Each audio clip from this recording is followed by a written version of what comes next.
Ya, selamat pagi Mirsa. Assalamualaikum warahmatullahi wabarakatuh. Ya.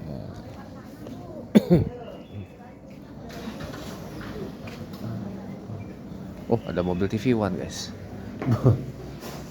Pertanda apa itu? Ada mobil TV One. Dan apa? One Pride MMA. Kemungkinan sih ada dua.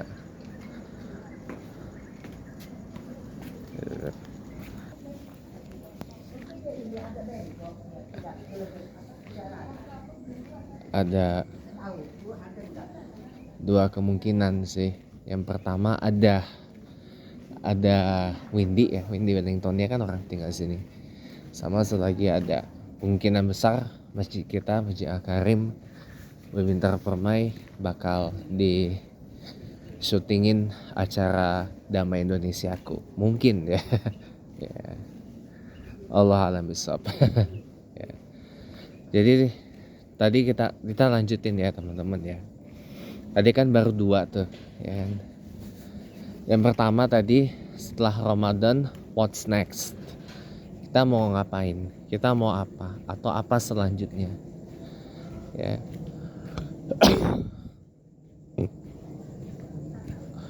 Pertama, kita kalau bulan Ramadan kita rajin kali baca Al-Quran. Tapi begitu bulan setelahnya kendor gitu. Begitu bulan setelah Ramadan, bulan Syawal kendor gitu. Malah cenderung kita berhenti membaca Al-Quran di bulan-bulan setelahnya. Jadi kita keliling dulu lumayan. Lumayan habis waktu. Karena pembahasannya panjang. Ya. Jadi apa ya? Saya akui dan saya mengamini itu, bahwa setelah Ramadan ini kecenderungannya kita memang balik lagi seperti biasa gitu. Bahkan ngalamin penurunan. Kalau biasanya kita di bulan Ramadan kita baca Al-Quran itu paling enggak 1 juz dalam 1 hari. Tapi pada bulan biasa, ya mohon maaf lahir dan batin, jangankan selembar Al-Quran, jangankan selembar, Al-Quran pun gak kita pegang.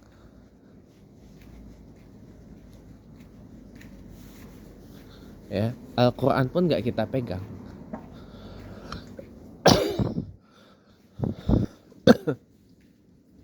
Itu sih udah penurunan yang parah gitu. Kalau sudah seperti itu. Kalau yang biasanya kita di bulan Ramadan baca Quran 1 juz, lalu turun jadi setengah, jadi selembar. Lebih parah lagi turun setengah lembar. Itu kan penurunan namanya. Harusnya apa? Agar Ramadan kita terlihat membekas, ada peningkatan.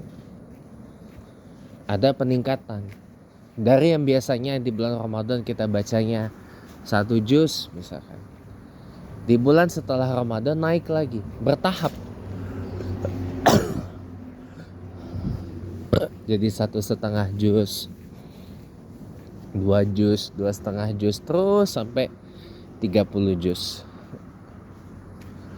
Atau dari 1 juz naik ke 2 juz, 3 juz, syukur-syukur naik ke 5 juz, 6 juz. 6 juz ya, kalau sehari 5 hari sekali khatam kita. Ya, apalagi kalau 10 juz. 10 juz 10 juz kali 30 udah 3 hari khatam. Ya. 3 hari sekali kita khatam. Luar biasa kan? Iya. Makanya bulan Ramadan ini adalah sebenarnya bulan memaksimalkan diri kita untuk itu. Untuk apa? Lebih banyak kita berinteraksi dengan Al-Quran. Ya. Dalam sehari aja kita kan kalau pagi kan nggak ngapa-ngapain tuh, ya kan? Kalau pagi kan kita umumnya kan nggak ngapa-ngapain kan, nggak terbebani oleh macam-macam. Atau kalau yang masih kerja atau yang masih mengelola usahanya, di sela-sela waktu kosongnya buka Al-Quran, kita baca gitu ya. Kita baca, kita kaji, kita perdalam ayat Al-Quran itu. Di Jakarta misalkan, kita sambil menikmati yang namanya macet-macet ya. Menikmati yang namanya macet-macet, kita baca Al-Quran itu berpahala. Itu ada faedahnya. Ya, ketimbang kita bermacet-macet ngedumel aja. Ya. Maka lebih baik manfaatkan waktu dengan kita membaca ayat-ayat Allah. Gitu loh. Membaca dengan baik, benar, tartil, tidak terburu-buru, tidak tergesa-gesa, dan seterusnya gitu. Jadi ada peningkatan dari yang biasanya bulan Ramadan cuma 1 juz, bulan setelahnya naik lagi, jangan turun sampai kita bertemu dengan Ramadan berikutnya gitu. Terus tadi poin yang kedua adalah sholat. Tadi kan kita keputus bab sholat tarawihnya ya.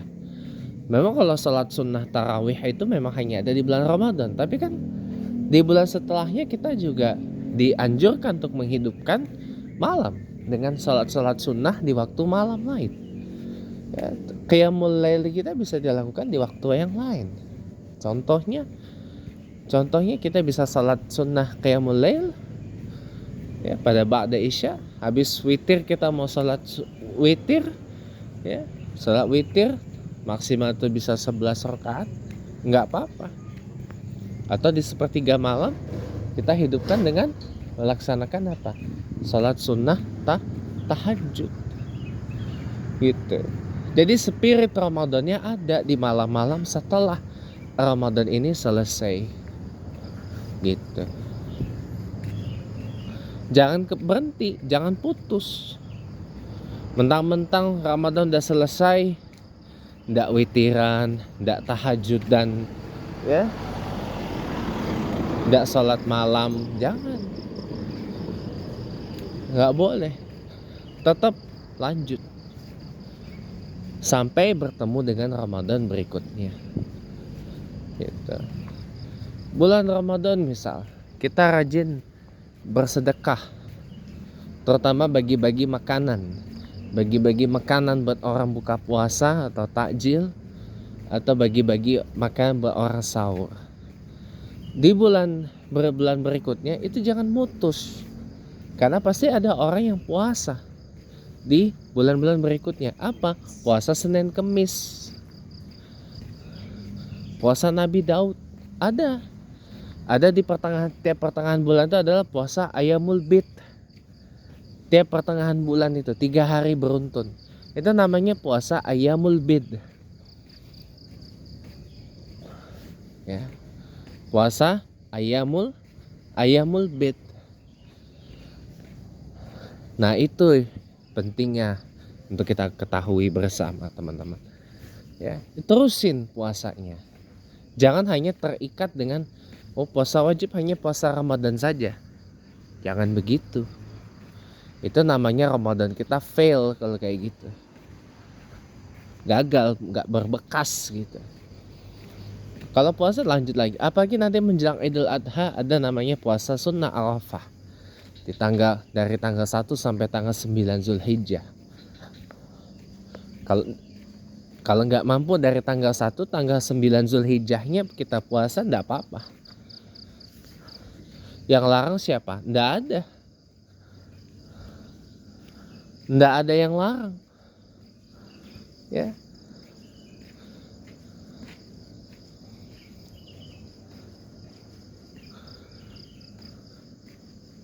Gitu. Itu namanya Ramadan yang berbekas. Syukur-syukur setelah Ramadan kita puasa Syawal 6 hari. Mau berturut-turut silahkan dari tanggal 2 Syawal ya, atau dari tanggal 2 sampai 30 Syawal, ambil 6 hari. Mau 6 hari yang berturut-turut boleh, mau 6 hari yang tidak berturut-turut gak apa-apa. Sekalian Ayamul Bid 3 hari pada bulan Syawal, gak apa-apa. 3 hari. Tambah lagi 3 hari, 6 hari. Laksana ia telah berpuasa Ramadan selama setahun. Nah, coba itu bayangkan. Itu sabda Nabi Muhammad SAW loh. Jadi rugi kalau kita nggak manfaatkan itu. Jadi berkelanjutan, nggak berhenti, nggak istilahnya kita solehnya cuma pas Ramadan doang. Setelah Ramadan nggak soleh lagi, nggak boleh begitu. Kita sabarnya cuma pas Ramadan doang. Setelahnya nggak sabaran lagi, nggak boleh. Kita rajin sholat, rajin baca Quran, rajin zikir, rajin sholawatnya cuma pas Ramadan doang. Setelah Ramadan hilang itu semua, nggak boleh. Lanjut terus. Jadi kita jangan solehnya itu tiap setahun sekali, jangan. Tapi seumur hidup.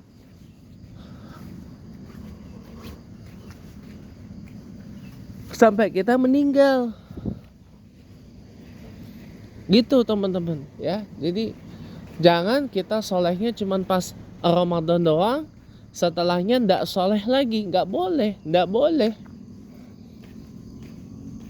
Ndak boleh begitu. Terus diterusin Ramadannya. Walaupun lebih banyak, pasti akan lebih banyak lagi ujiannya. Kenapa? Kitanya puasa, yang lainnya nggak puasa. Karena kan puasa sunnah. Sunnah bagi sebagian orang dilakukan bagus, baik, dapat pahala. Tapi kalau tidak dilakukan juga tidak apa-apa, tidak berdosa juga, cuma rugi. Padahal tuh bisa buat nambah-nambah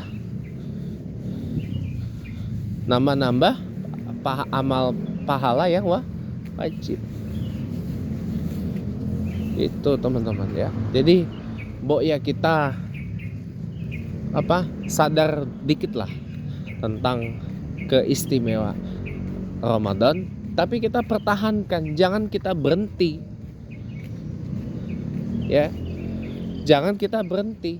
Misalkan nih kita salat wajib 5 waktu di masjid atau musala, cuma pada saat Ramadan doang, setelah Ramadannya mabur dari masjid, ya jangan, terusin. Apalagi subuh sama isya ya, mentang-mentang ada tarawih, witir, isya jemaah terus di masjid, setelahnya tidak ada tarawih, tidak ada witir lagi, mabur dari masjid pas isya. Ya jangan begitu, tidak boleh. Terusin. Jangan hanya karena pada setelah ba'da isya ada tarawih dan witir setahun sekali, rajin jemaah isya ke masjid. Selebihnya atau setelah Ramadan selesai, mabur dari masjid. Nggak lagi isya jemaah di masjid. Nggak boleh begitu. Alasannya macam-macam. Ya capek lah, ya inilah, ya ngantuk lah, ya itulah, ya inilah, itulah. Memang maaf ya, kadang-kadang kita di waktu isya ini cobaannya banyak banget, saya akui. Karena di waktu isya ini, mohon maaf, kadang-kadang mohon maaf ya, TV suka setel hal-hal yang prime, yang utama, yang hot itu pada saat waktu isya ini. Contoh kemarin bola tuh hampir itu dimainin pas waktu isya. Tapi nyatanya baru kick off jam 8.30 malam waktu Indonesia Barat. Indonesia lawan Bahrain. Kualifikasi Piala Dunia FIFA 26 zona Asia AFC. Ya. Di GBK habis tarawih ya. Itu kan mengganggu sebenarnya. Itu kan mengganggu. Misalnya kalau tahu bulan Ramadan ya dimundurin dikit. Jadi setelah Ramadan paling enggak baru tanding lagi. Gitu. Ini kan terganggu orang persiapan apa? Masih khusyuk-khusyuknya Ramadan terganggu oleh bola. Bahkan mohon maaf di TV-TV berita tuh yang isu-isu utama yang hot-hot yang menarik perbincangan orang yang heboh-heboh gitu ya, dari kancah politik, hukum, pemerintahan, sosial dan seterusnya, ada di waktu prime time juga, di waktu Isya juga. Jadi kadang karena kita kecolongan dengan TV, lupa kita salat Isya, tahu-taunya sudah ngantuk. Ya. Makanya saya bilang kalau sebelum pulang kerja ya, ada waktu Isya nih, kejebak macet dan sebagainya, sempatkan dulu salat Isya. Daripada nanti tidak salat Isya ngantuk ya kan sampai rumah, mending sempatkan dulu salat Isya baru jalan lagi pulang ke rumah. Kan sudah tenang, enak tuh ya. Subuhnya juga jangan ketinggalan. Kenapa? Salat subuh tuh disaksikan malaikat. Jangan mentang-mentang wah di masjid ada kuliah subuh tiap Ramadan, ada kajian subuh tiap Ramadan gitu kan, rame-rame bondong-bondong datangi. Apalagi kalau yang ngisi ulama-ulama besar, tuh datang tuh rame-rame semua tuh. Begitu sesudah Ramadan ndak subuhan lagi di masjid, dia salah.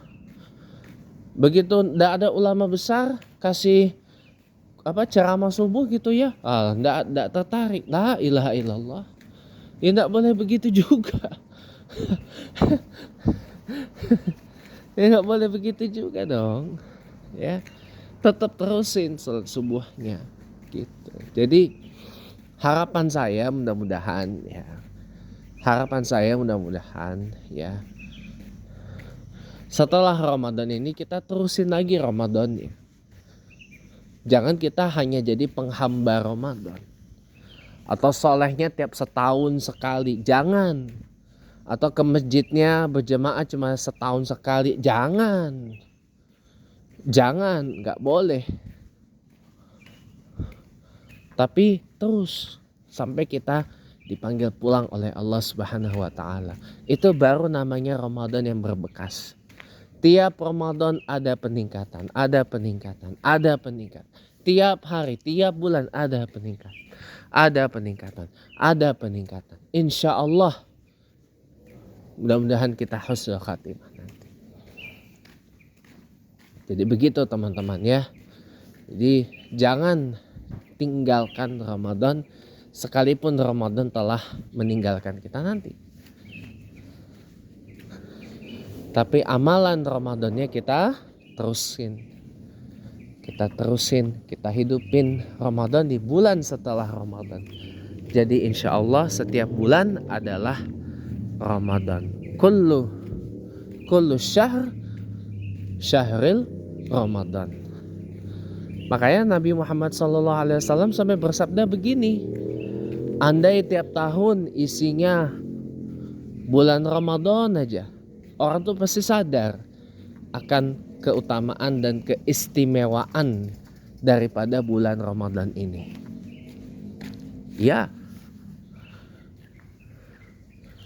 andai itu permohonan Nabi Muhammad SAW kepada Allah Ta'ala yang ditolak oleh Allah. Karena Allah mengatakan ya tidak bisa gantian dong dengan bulan-bulan lain.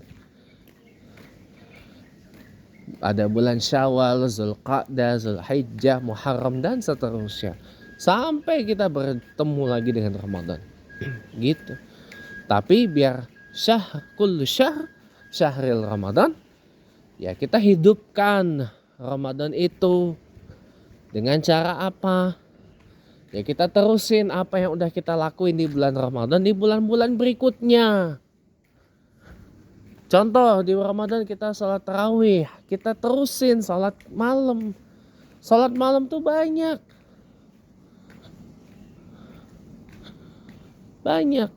ada salat qiyamul lail, ada salat hajat, salat taubat, salat tahajud, dan salat witir dan seterusnya.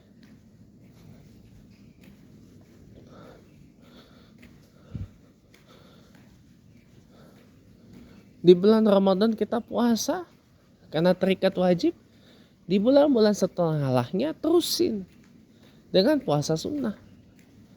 Syukur-syukur puasa Syawal 6 hari. Setiap bulan puasa Ayyamul Bid. Ya.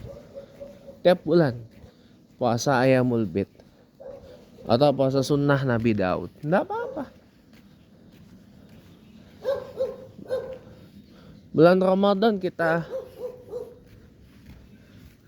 zikir. Zikir terus. Bahkan zikir pagi petang, rutin. Di bulan berikutnya terusin. Di bulan berikutnya, di bulan Ramadan kita baca Qur'annya rajin. Di bulan setelahnya diterusin. Diterusin. Di bulan-bulan berikutnya diterusin. Itu baru namanya Ramadan yang berbekas. Itu baru namanya Ramadan yang meninggalkan jejak dalam kehidupan kita. Ya, mudah-mudahan kita semua termasuk orang-orang, dan kita semua termasuk saya adalah orang-orang yang berhasil meninggalkan jejak Ramadan di kehidupan kita setelah Ramadan ini meninggalkan kita dalam beberapa hari yang akan datang. Tepatnya tanggal 30 Maret 2025 itu Ramadan yang terakhir, ya. Dan setelahnya itu malam 1 Syawal, Ramadan resmi berpamitan dengan kita, ketemu lagi di tahun yang akan datang. Tapi jangan kita solehnya setahun sekali, jangan. Tapi kalau bisa soleh kita adalah soleh yang otentik seumur hidup sampai akhir hayat kita. Wallahul muwaffiq. Assalamualaikum warahmatullahi wabarakatuh.